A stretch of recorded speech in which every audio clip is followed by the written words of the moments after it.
ezagutzen dugu, entzun dugu, .eus domeinua gauza garrantzitsua dela, baina askotan agian domeinu batek zer esan nahi duen zalantza sortzen dizkigu. Beraz, parkatuko jaso, baina hasiera teknikoak ikasiko naiz. Domeinuen mundua, domeinuak markatzen duten nolabaiteko interneteko gure norabidea. Hori da, ulertu behar dugun gauza bakarretakoa. Hemen azalpen teknikoa dago, baina ulertu behar da, interneten helbide bat jartzen dugunean ez dela ergara. Interneteko helbideak zenbakiaz osatuta daude. Telefono batean, mugikor batean zenbakiaz markatzen dugunean bezala. IP helbide bezala ezagutzen den hori. Horreian, daukazuen hori adibidez da, Zumeiko udalaren webguneari dagokion helbide reala. 82.88 eta ba. Zer gertatzen da, gure interneteko helbideak errealak horrelakoak izanik, guk ere horrela erabiliko genitu, ez ginen gogoratuko zindan Zumeiko udalarena, zindan balekekoa, eta erabiltzen ditugu izenak, horiek ordezkatzeko. Eta izen horiek irudikatzeko edo nola baiteko transformazio egiteko izenetikan helbide errealera badago domeinuen kudeaketarako teknologia, DNS zerbitzu izenekoa. Zergatik kontatzen dut hau guztia? Esplikatzeko zein dan abizen horren garrantzia. Ezkenien horretara nahi dut iritsi. .eusen garrantzia hortan oinarritzen da. Interneteko domeinu bat mailatan bereizten dalako, lehenengo maila abizena da. .eus gure kasuan, edo .com, edo .net. .eus lehenengo mailako domeinu izateak esan nahi duazteko garrantzi berezia duela. .com batek dauken garrantzi berdine interneten. Beraz, euskara maila nagusiak kokatzen dugu interneten. Ondoren datoz, bigarren maila, helbideari dagokiona, eta hirugarren maila, azpi domeinua edo kasu orokor askotan hilubelikoitzak. Domeinu buruz jakin barreko beste bi gauza. Domeinuak bereiz egiten dira maila desberdinetan. Maila desberdinetan baino mota desberdinetan. Mota bat CCTLD izenekoa dira, eta hori dira domeinu geografikoak. Hau da, .es espainikoa da, .fr frantzikoa, .jp japonekoa, .eus ez da Euskal Herriko domeinua. Ez da Euskal Autonomiak edo domenioa, ez da domeinu geografikoa, domeinu kulturala da. Bigarren multzan sartzen da, domeinu generikoak, .com, .net, .rg, interneteko domeinuak normalean domeinu orokorrak dira. Hori da domeinu arrunta. Eta hor sartzen dira bai .cat, bai .eus, eta gaur egun, gero komentatuko dut, baina gaur egun sortu dira beste domeinu mota batzuk, semantikoa bezaten dianak, .futbol, edo privatua, .seat, .zara, horrelakoak sortu dira baita ere. Hor kokatzen da .eus baita ere. Zertarako balio du? Identifikatzeko. Zuk webgunea jartzen desunean eta baldin bada .futbol, badakizu zerri buruz da. Jartzen baldin badezu .es, badakizu espainikoa da. Jartzen badezu .eus, euskal kulturaren adierazgarria da. Azkenean domeinua da gure interneteko matrikula. Kotxe bateko matrikula identifikazio zeinu bat baldin baduka, kasu honetan gure ala izango litzateke. Euskaldun garen interneteko euskal webgune baten domeinua. Zertarako balio dugu matrikulak?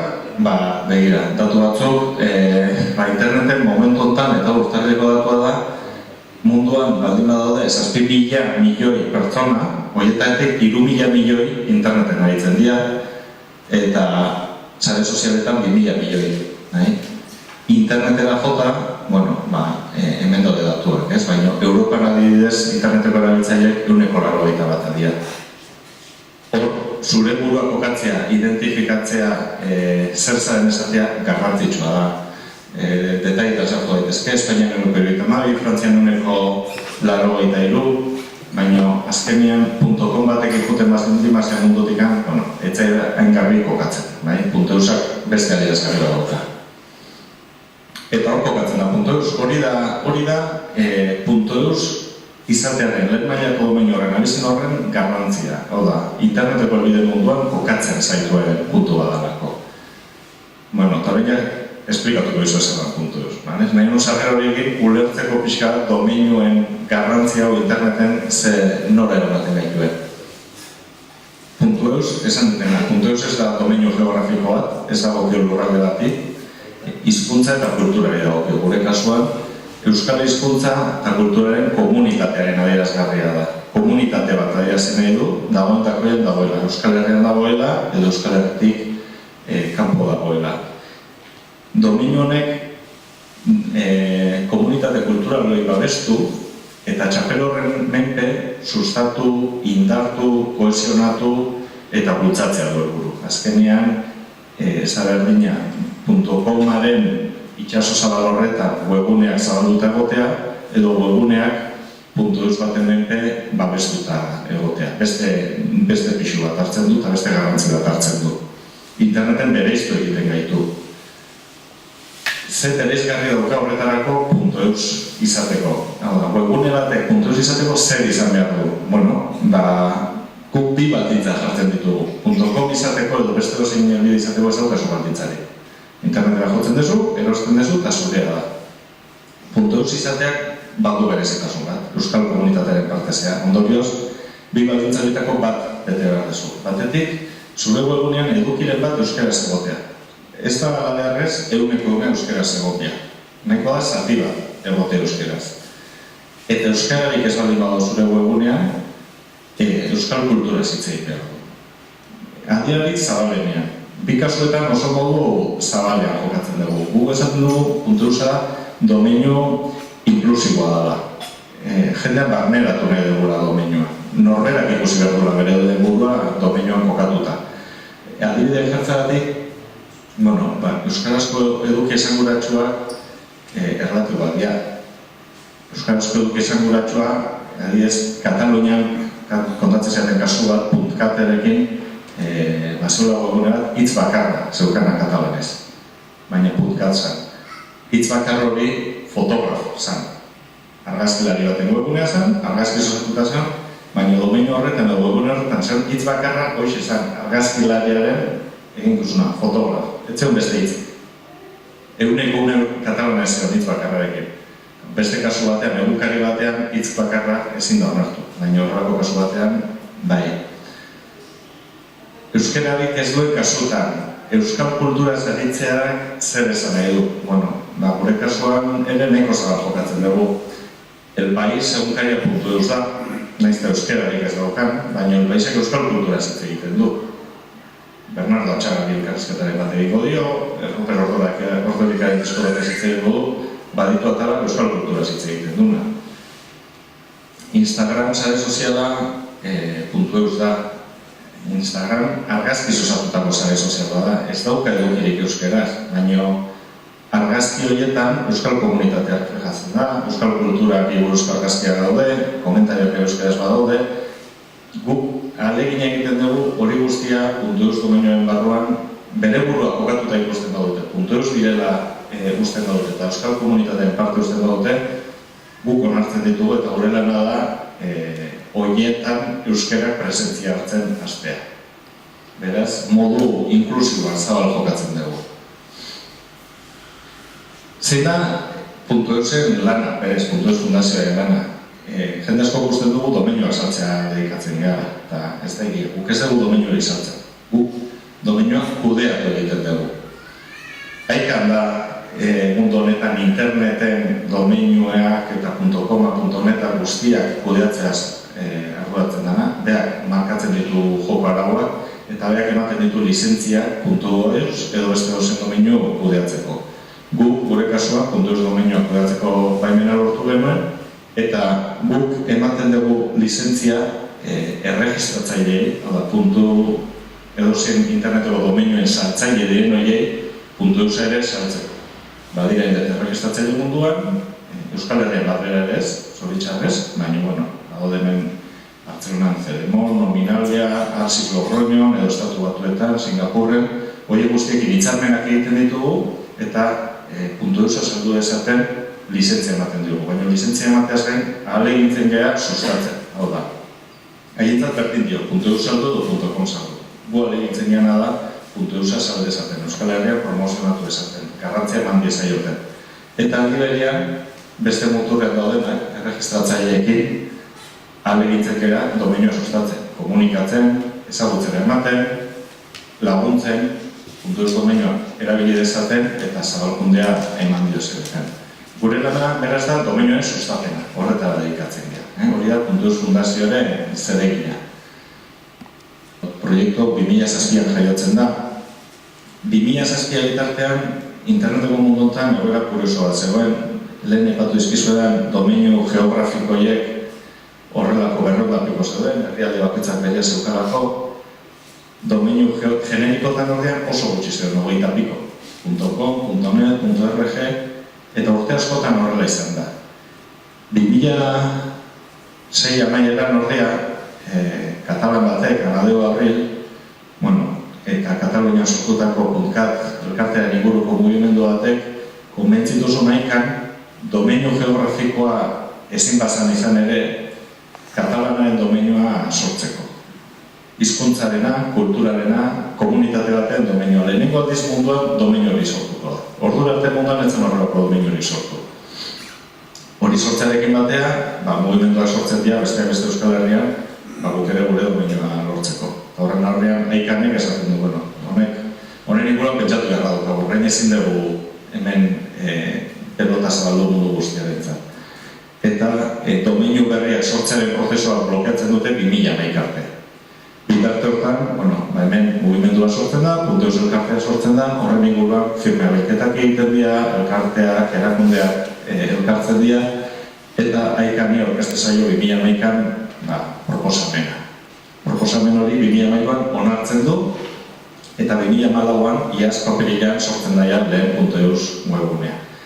Ustezue, prozesua luzea izan da, isila gaina, lan isila asko egin da, baina eskenean bere gaitza eman du.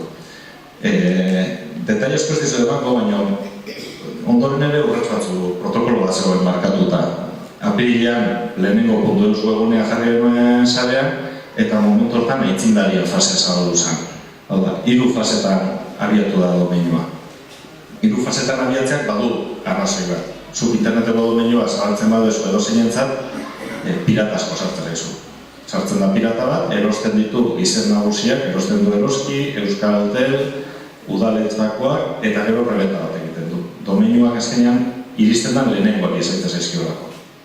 Hori ebitatzeko guk 3 fasetan programatu genuen. Lehenengoan aitzindariak, 92 erakunde, gure euskal kulturaren komunitate hori ordezkatzen duten erakundeak onartu zian.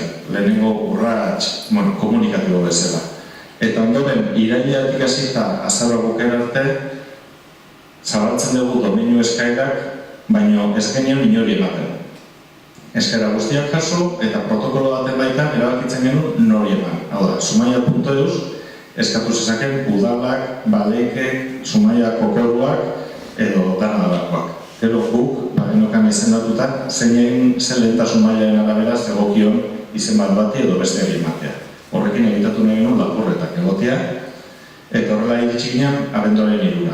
Abenduaren 3 Euskaren egunean aurkeztu genitu lehenengo faseetako lehen 1300 domenioak, eta zabaldu zen mundu guztira. Abenduaren 3tik aurrea, .eus domenioa domenio normal bada.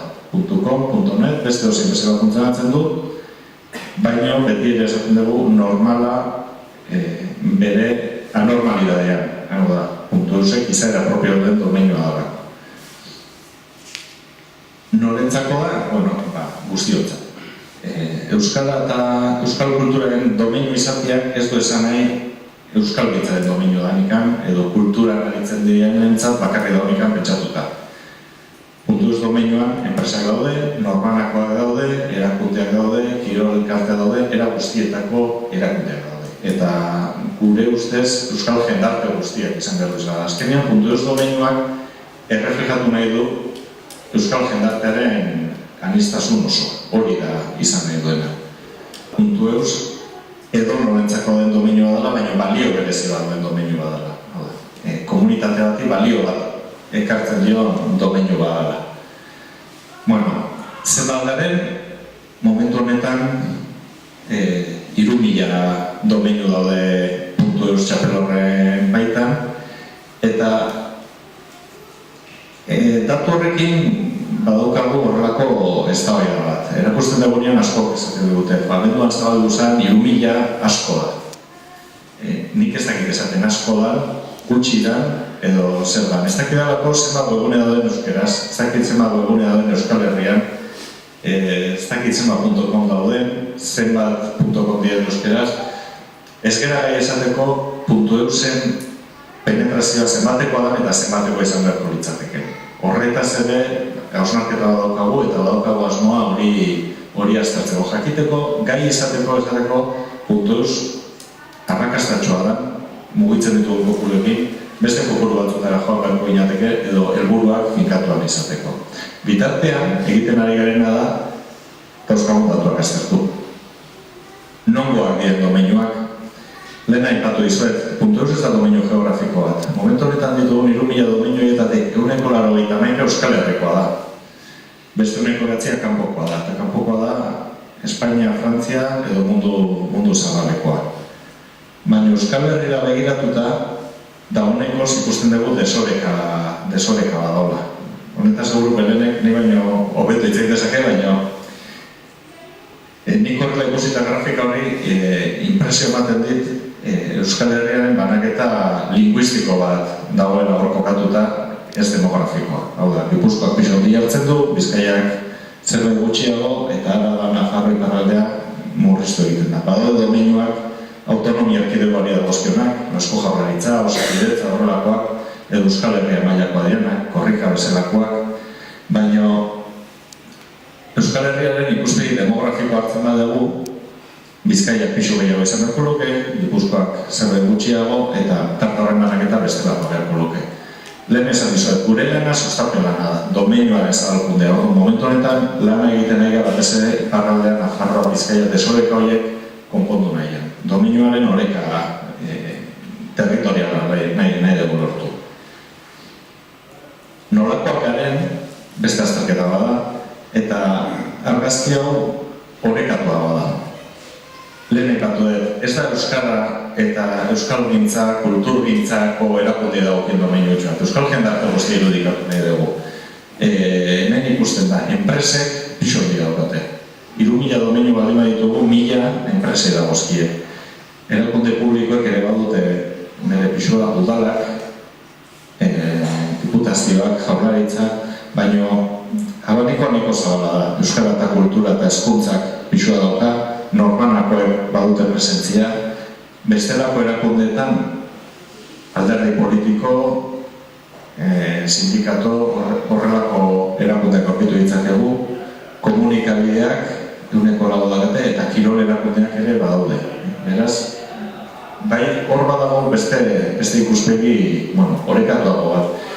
Bai horrek ikusten dugu, hazkundea batez ere enpresen tartanen zatitik etorreko dela. Azkenean internet eta webguneak batez ere enpresek hartzen dutelako, eta hortik nahi ikusten egunero sartzen zaizkigula estro berriak. Beste galdera bat gure burari duguna, benetakoak garen ala ez. Webgune horietatik zenbat dira benetan euskal komunitate guk ulertzen dugun moduan, zenbat dira euskaraz, zenbat daude gaztelaniaz. Ikusten dugu argazkian nahiko politia dela zentzuetan. Euskararen presentzia gure .eus diren webgunetan nuneko 89koa da. Ez du esan nahi euskara hotxez diren, lehen izan detena euskarak presentzia bat duela. Baina aldi berian, beste galdera bat egite gure buruari benetako garen galdetuta, .eus hartu duten zenbatek erabiltzen dute. Hor badauka bagazoket. Domeinuen, 162 momentu honetan ez da erabiltzen.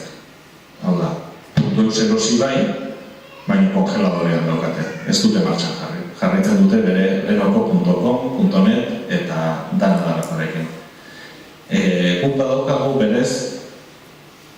berezitasun bat. .eus domeinu bat erosten duen edonork erabiltzera behartuta dagoela. Ez dauka lehenengo gunetik erabiltzen hasi garrika, baina pixkanaka egin beharko luke. Hau aztertu eta hauen atzetikan jarraipen bat egitea dagokigu guri orain. Eskatzea erabiltzea, laguntza eskaintzea eta pixkanaka martxan jartzea. Konturatu behar da informatikariak dira oztopo nagusia. Azkenean aldaketaren ardura teknikoa informatikari dagokie eta informatikari askok lan karga bat ezartzen dute. Beraz, horri ebitatzeko trebakuntza saioekin gabiltza hori. Hau da, momentu honetan .eusek ematen duen argazkia, 3.000 domenio horiekin dakagun argazkia. Baina guretzat, hau da beste argazki garrantzitsu bat, hau da. Interneteko domenio baten arrakasta, gezurra badirudi ere, ez dago online. Gure ustez, offline dago. Hau ez da bailagarria da. Baina, interneteko domenio bat erabili daiteke online, baina ez bada kalean ikusten, markesinatan, karteletan, edozein liburutan, domenio hori ez da existitzen. Azkenean, zuk .eusa hartu, eta ez badezu hartzen zure domenio nagusi bezala, eta zerbaiten publizia egiten desunean esan, nigan nahi izteko .eus baten bidez egin behar dezu, etzara ino. Guretzat adibidez oso garrantzitsua esan da, lehenengo egunetik EITB .eusa hartzea, eta ordu albistegietan, albistegiago EITB.eus esatea. Hori, izugarrizko. Edozen publizitatea anuntzio baino bera da. Berdina gertatzen da honekin. .eus ikustea, Zumaiko krosean, larun batean, bestekan gabe, edo Maria eta Jose ikastetxearen karteletan. Ikustea benetan kalean erabiltzen da, ez da? Zergatik, eta hau da, guk konbentzitu behar duguna azkenean erabiltzaia, zergatik hartu .eus bat eta ez.com bat. Batetik, identitatea arrazoi batenatik. Askorentzat garrantzitsua da, identifikatuta sentitzen ez. Ni .eus batekin komunitate horretako kideen esenez, hor nire buruak kokatuta ikusten dut, erreflejatuta ikusten dut, eta nahi dut, nire enpresa, nire webunea .eus izatea. Enpresa batetzat, hala ere, askotan merkatuari begiratzen dio, baina .eusak zergatik kasortan, zure bezaren gana berturatzen zaitu. Hau da, nik bezala hitz egiten duten bezeroekin daukatratua, edo nire bezero izatea ni ere euskalduna naiz, euskaraz hitz egin dezakegu, edo kanpoko bezero dan kasuan nazioartean esaten dio begira euskal enpresa da naiz, ez naiz Poloniako enpresa bat, horrek badauka kalitate marka bat, ez da? Balio bat ematen dio, zure matrikula horrek balio bat daukelako. Maila teknikoan ere badu garantzia. .eusa domenio semantiko bada, esan nahi badauka, eta horrek bilatzaileetan laguntzen du, hobeto kokatzen zaitu teknikoki. Eta kasu askotan, lehen ikusi duzun ezela inaktibidade horretan, babes moduan. Hau da, ni eroski baldin naiz, seguru ez du da nahi beste norbaitik hartzea eroski.eus, eta nitaz gaizkira hitz egiteko erabiltzea, ez da, hobeto nik hartzea. Beste datu batzuk erakutziko izkizuet, baina hau aspaldiko txosten bat da, 2006koa, nazioarteko aholkularitza batek egindakoa, Country Mobile izenekoa. Aholkularitza hau, Common Sense aldiz hori, estatu datorra da, hauek dedikatzen dira hizkuntzen industriaren inguruko ikerketak egitea. 2006an azterketa egin zuten, horrelako, azterketa interneteko konsumitzaileen arteko azterketa bat, jakiteko behaien hizkuntza ohiturak interneten erosketak egiteko garaian. Eta datu niretzat oso esanguratsuak eman zituzten gure domenioarekin zerikusia dutenean. Kasu honetan adez galdetzen dute, nola konparatuko zen dute inglesez dauden webunetan pasatzen desun denbora, edo zure hizkuntzan dauden webunetan pasatzen desun denbora. Eta hemen ikusten da naranjas, roxas ikusten da honetan, batez ere nire hizkuntzan dauden webunetan pasatzen den denbora. Inglesez, berdez izango litzateke, eta antzeko denbora morez. Zenbat erosten dezu inglesez dauden webunetan, ikusten da hemen ere, berdez dagoen hauek esatute, inoiz edo inoiz ez dut erosten inglesez dagoen webune batian. Eta morez dauden hauek esatute, inglesezkoan erostute. Beraz, interneten ibiltzen gehan arren gure hizkuntzan nabigatzea gustatzen zaigu, gure hizkuntzan erostea gustatzen zaigu. Beste galdera bat, nik bakarrik erosten dut nire hizkuntzan aurkezten diren webunetan. Horien erdiak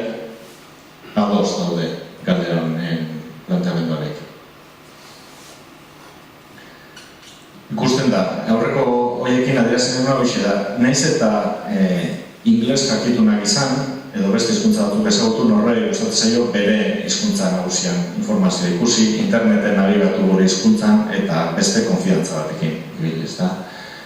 Zentzurtan, puntu non dagoen, argazki honek interneten penetrazioa erakusten du, hor ikusten da internet aktiboena zein den, puntu tokietan guztietan dago.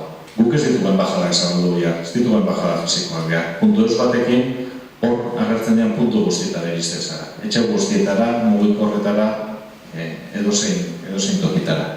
Hori da puntu abantaila.